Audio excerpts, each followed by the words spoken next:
2027 is drawing near, the year that some believe will be pivotal in Chinese President Xi Jinping's invasion plans for Taiwan is mere months away. China's resources will be in place, its military will be strong enough for what Xi wants to do, but China has a problem. There is something in the water that has killed China's Taiwan invasion plans before they've even gotten off the ground. Taiwan has a brilliant plan for halting China, and it involves something that nobody saw coming: doing nothing. Why? Because China doesn't have the military strength that it needs to take Taiwan, and it all comes down to the water that China needs to cross. Now, we know this sounds crazy, especially when you look at the raw numbers. There is no area in which Taiwan has the advantage if we simply stack up its military against China's to see who comes out on top. China's 2.035 million active military personnel absolutely dwarf Taiwan's 230,000. And even if you throw Taiwan's 1.657 million reserves into the mix, China has 510,000 reserves to bring to the fight, maintaining a clear manpower advantage. China spends 10 times the amount that Taiwan does on its military each year. It has over 3,529 aircraft versus Taiwan's 720, a naval fleet that is very close to 10 times the size of Taiwan's, and of course plenty of missiles. It looks like China holds all of the cards, but it doesn't. Now, you might think that we're about to say that the US getting involved, along with other major Indo-Pacific powers, would signal the death of Xi's plans, but we aren't going to say that. All of those factors may come into play, especially if China threatens the key piece of leverage that Taiwan has over the rest of the world. However, even without the involvement of other nations, China's plan for Taiwan isn't going to work. Taiwan can defend itself on its own, and there's a clear reason why. To conquer Taiwan, China has to pull off the single largest amphibious assault in modern military history, and it doesn't have the experience to do it. Let's take a trip back in time to Operation Overlord during World War II. Launched in 1944 and often known as D-Day, Operation Overlord was and still is the largest amphibious invasion in the history of warfare. The statistics tell the full story. The Allies used well over 5,000 ships to conduct landings on 5 beaches in Normandy. Over 150,000 troops landed, and there were 1.4 million American servicemen stationed in the UK, ready to provide logistics and a continuous flow of troops into France once the landings were completed. Add all other allies into the mix, and the UK was to host 2 million troops from 12 countries, all ready to take the fight back to Germany. The Allies already had air supremacy ahead of the landings, allowing the Allies to fly around 14,000 sorties to support the amphibious operation. And still, these landings were incredibly bloody, costing the Allies around 10,500 casualties when it was all said and done. Why are we telling you all of this? Well, the whole point is that Operation Overlord was conducted from a position of relative strength by the Allies. China doesn't have that position as it gears up for its amphibious invasion of Taiwan. The numbers may be in favor of the People's Liberation Army, but the Chinese Navy, in particular, doesn't have what it needs to conduct a similar sort of operation that will be required to move soldiers into Taiwan.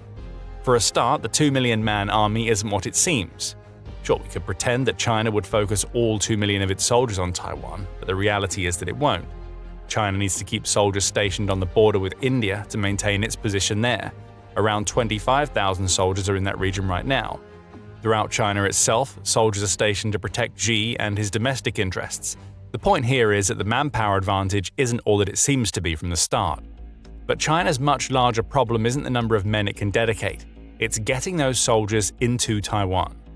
That's where the water comes in. Operation Overlord saw hundreds of thousands of troops sail across the relatively calm English Channel into France. That channel separates England and France by around 35 kilometers at its narrowest point, and Operation Overlord didn't have to concern itself too much with difficult weather conditions. But China, it has to cross the Taiwan Strait just to stand a chance of landing troops on the territory of its enemy. And that's a difficult prospect for many reasons. For a start, there's the distance. Chinese troops would have to travel about 5 times the distance by ship to reach Taiwan than the Allies did to storm the beaches of Normandy. That distance creates time, and that time can be used by Taiwan to launch surface-to-air missiles against Chinese aircraft, deploy submarines to cripple ships, and send anti-ship missiles and drones in the direction of anything that China sends. That's not to mention Taiwanese air power. Remember, the Allies had air supremacy ahead of Operation Overlord. China doesn't have that over Taiwan. so it's not like China can batter the beaches and Taiwan's coastal defenses from the sky with impunity. But all of this requires Taiwan to actually do something. We told you that Taiwan wouldn't have to do anything. And the reason for that is that the Taiwan Strait is an absolutely merciless body of water. The English Channel is calm, but the lethal Taiwan Strait is incredibly difficult to navigate at the best of times due to the weather. Between June and August, and again between November and February, the Taiwan Strait has frequent monsoons and even typhoons, which make amphibious operations next to impossible. At best, China would have to accept sacrificing dozens of ships and thousands of soldiers if it attacked during any of these months. So China is limited in when it can attack, and that means Taiwan is able to prepare for the months when the Taiwan Strait is calm. Even if China does attack during the rain-logged summer months, the delays would just create more opportunities for Taiwan to hit Chinese ships before they ever get close to the coast. And let's say that China manages to weather these very literal storms. What then? In Operation Overlord, the Allies had their pick of the beaches in Normandy. Yes, those beaches were fortified, but the combination of all the factors we mentioned, especially the air supremacy, means that the Allies were in a great position for storming those beaches. Taiwan is a whole different story. Taiwan's mountainous geography massively complicates a Chinese amphibious landing. Around 60% of Taiwan is covered in mountains. Despite Taiwan having several dozen available beaches, Newsweek points out that China will be limited to attempting to land troops on fewer than 20 of what have been identified as red beaches. All of those beaches and their coastlines are being fortified, and China still faces the prospect of navigating near impossible terrain to get to Taipei, where urban combat will be triggered, and the trickle of Chinese troops making it through will be at a severe disadvantage. That brings us back to manpower. We mentioned earlier that Taiwan's military doesn't have as much manpower as China's, even when taking reserves into account. But those are just the raw numbers. In reality, China needs to hold back hundreds of thousands of troops for domestic defense, and Taiwan has over 1.6 million reserves on top of its active military, who would all have the singular purpose of protecting their country. China has to try to match those numbers, and the conditions in the Taiwan Strait make that practically impossible. After all, it's not just landing troops that is an issue, it's keeping them supplied. Building stable supply routes into Taiwan, even if China can establish itself on the few red beaches, is a logistical nightmare. Taiwan has anti-ship and surface-to-air missiles, very advanced missiles thanks to its relationship with the United States. Combine their usage to take out supply ships and cargo planes with the fact that China can barely use the Taiwan Strait for 6 months out of the year, and you get a logistical catastrophe just waiting to happen. China may indeed be able to land 100,000 soldiers on Taiwan, but the odds are those soldiers will be cut off from supplies, face almost impossible geography, and have to deal with a fully mobilized Taiwanese army that is far larger than what China can actually bring to bear, despite its on-paper manpower advantage. Admiral Lee Shi-min, who was the chief of the General Staff of Taiwan's armed forces until 2019, sums it up perfectly when speaking to The Economist in 2023. "This is their soft spot," Lee tells the outlet. "If Taiwan doesn't surrender, once you've landed, you still have to fight for a period of time, maybe 1 week or 2 weeks or whatever. Where are your logistics? Your logistics support needs to come in across the strait, but ours don't have to. We fight in our own yard." Nothing has changed since 2023. And what this means for Xi and China is that the route to a Chinese victory is tiny, even if we disregard the likely involvement of other nations coming to Taiwan's defense. But it goes even deeper than that. Xi's Taiwan invasion wouldn't just be a story of something in the Taiwanese water ruining his plans. China's military is not what it seems. The country's economy is veering close to collapse, and not even a missile-laden strategy chosen ahead of an amphibious invasion would work. Why? Before we answer those questions, this is a quick reminder that you are watching The Military Show. This is why we make videos, to show how power really moves. If you haven't subscribed yet, take a second to hit the button to see more like this. So, China's military. It doesn't just face the absolute nightmare that is crossing and maintaining supply routes through the Taiwan Strait. China also has to deal with all of that while having a military that, though massive on paper, doesn't have any real combat experience. Former US Defense Secretary and CIA Chief Robert Gates pointed that out in a May interview with CBS's Face the Nation, stating, "There isn't one single Chinese general or admiral today that has 1 day of combat experience. The last time these guys fought was 1979, and the Vietnamese gave them a bloody nose. All those generals are long gone, having been purged by Xi." And that's another problem that China faces. The country's defense ministry is in shambles.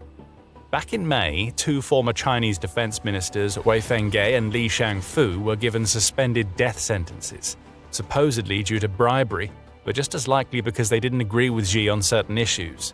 Both had been purged by China's president, and they now face the most severe punishment that China has handed out during the years-long purge of its military. And that mention of such a massive purge is an issue in its own right.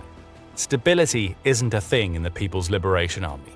For all of its size and the scale of China's investment, corruption and purges run roughshod through any serious strategic planning that China could have in place for Taiwan. Back in October 2025, the Chinese Communist Party expelled 9 of the country's top generals in a sweeping crackdown on corruption. Not that it matters, China's military outside of the manpower machines is rotten to the very core. That's what the National Interest said in January 2026, as it pointed out that corruption is so endemic in the Chinese military that even some of the liquid-fueled missiles that China would want to use against Taiwan are actually filled with water.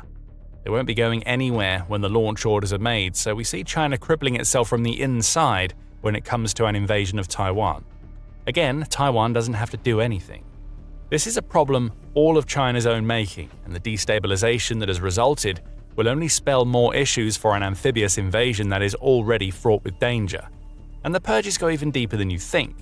The China Power Project at the Center for Strategic and International Studies points out that more than 100 senior officers from the People's Liberation Army have received their marching orders since 2022, which amounts to a complete restructuring of the upper echelons of the Chinese military in the 5 years up to the anticipated 2027 invasion. Again, corruption is often blamed for these purges, but there is a second layer of corruption beyond water and missiles and bribes. There are dual chains of command in the People's Liberation Army, military and political. On the latter side, reliability, which translates to a willingness to agree to anything that Xi says, is valued more heavily than acumen and strong decision-making. So the Chinese military essentially has to deal with an internal power struggle that is the result of Xi trying to control everything. As for the soldiers, they aren't trusted to make decisions for themselves, meaning any invasion of Taiwan would have to deal with the issue of inexperienced automatons having no real idea of what they're supposed to be doing. It's a disaster waiting to happen. But what if China just cuts out the manpower aspect and goes with a missile-heavy strategy? Bombarding Taiwan from afar would solve some of the problems posed by corruption and the Taiwan Strait. And China certainly has enough missiles for such a strategy. As the US Army University Press notes, China's military has over 2,200 conventionally armed ballistic and cruise missiles, along with enough anti-ship missiles to launch an attack against the entire US Navy. Even if we take out the waterlogged missiles we mentioned earlier, that's still plenty of firepower to bring to bear against Taiwan. However, China can't really use those missiles to hit the heart of Taiwan. Why?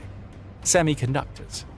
These chips are essential to the entire global economy, and more importantly, they're required for every modern missile and piece of military equipment in the world. And Taiwan is the heart of the global semiconductor industry. Global Taiwan Institute reports that the country's semiconductor testing and packaging industries alone captured 50% of the market in 2023. Right now, Taiwan produces 90% of the most advanced chips and accounts for 70% of the semiconductor foundry market. The technological lifeblood of the entire world beats through the Taiwanese chip heart, and China is just as beholden as anyone else. The Council on Foreign Relations highlights this, noting that China imports $400 billion worth of semiconductors per year and has only reached 16% self-sufficiency in this area, despite having a goal of hitting 70% in 2025. And worse than that, China doesn't build the semiconductors used in advanced weaponry. Taiwan does. Of course, this is one of the reasons that China wants Taiwan. If you control semiconductors, you control the world in a way that many underestimate. That's what makes a missile-heavy strategy so dangerous for China. It could launch missiles at Taipei for weeks and weeks, sure, but it only takes one of those missiles going astray to take out the world's advanced semiconductor supply. Taiwan knows it, and it may even have a silicon shield plan that would cause it to destroy, or at least threaten to destroy, its own semiconductor industry if China threatens to invade. We mentioned other powers getting involved a few times already. This is why those powers would want to get involved. If Taiwanese chip foundries go down, By China's hand or Taiwan's own, it would spark a catastrophe that would cripple military supply and arguably the entire world. This is what leverage looks like. Taiwan only has to threaten to blow it all up, and it takes the entire world's electronics down with it. That threat alone would be enough to turn the world's attention toward China, leading to intense pressure that would force Xi to back off. But Taiwan might not even have to go so far. Take water, military incompetence, corruption, and chips, and you get a poisonous recipe for Xi and his Taiwan plans. But adding to all of this is another problem that would hamper any long-term military engagement that China looks to launch. China's economy is in trouble. A housing bubble is on the verge of popping, and it would cripple China's ability to sustain a Taiwan invasion. The Atlantic Council said in January that China's housing market had entered its fifth year of being in a slump. There are 80 million unsold homes on the Chinese market, the think tank says. And it says that one Chinese economist even believes that 80% of developers and construction firms in China are going to exit the market in the coming years. China has entire ghost cities that have been built up but remain mostly unpopulated, slowly turning into rotting carcasses of investment excess into an industry that China wanted to believe would never stop growing. DW adds that China's housing bubble had already pushed property prices to over 17 times the average salary, which is simply unaffordable for most, and it demonstrates why the ghost cities exist in the first place. The Chinese housing bubble is about as large as it can get. Soon it's going to go pop. And when it does, China's entire economy will follow.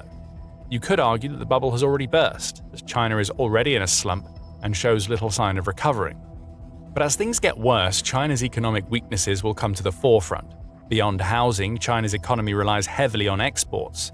Japan, the US, South Korea, and Taiwan account for 21.31% of China's exports. If China invades Taiwan, all four could stop buying, and China would have serious problems. The European Union, as a collective, is another major customer. It could stop buying, putting even more pressure on China. And in the Indo-Pacific and surrounding regions, countries like the Philippines and Vietnam might also stop buying, as they're already contesting mineral rights and the control of small islands in the South China Sea, meaning a moment of economic weakness for China will be pounced upon. And China can't do much about any of this. It has a product-based economy and barely any natural resources such as oil and gas that it can rely on to prop things up the same way that Russia has been able to do to establish a shadow economy to keep its war in Ukraine going. The money would simply stop coming in. And as more is pushed into military spending once the Taiwan invasion is launched, that problem gets worse.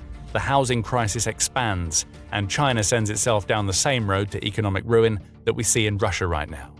We're going to state the obvious here. China needs money to keep an invasion of Taiwan going.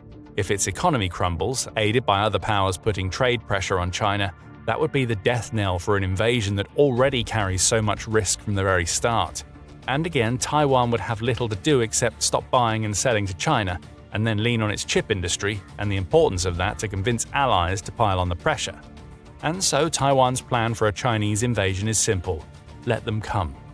Taiwan's combination of geography, modern military tech, and geopolitical importance means it can weather the storm.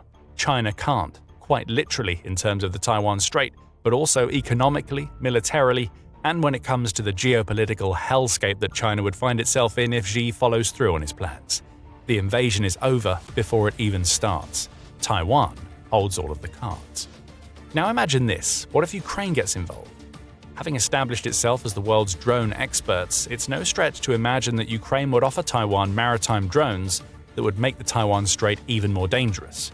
Euromaidan Press reports that Ukraine is already making drone overtures to Taiwan, and those drones, maritime or aerial, are more than dangerous enough to cause even more problems for China in the Taiwan Strait. You want to see why? Well, check out our video, where we cover Ukraine's world-first attack against the Russian Navy. And if you like this video, remember to subscribe to see more from the Military Show. And thank you as always for watching.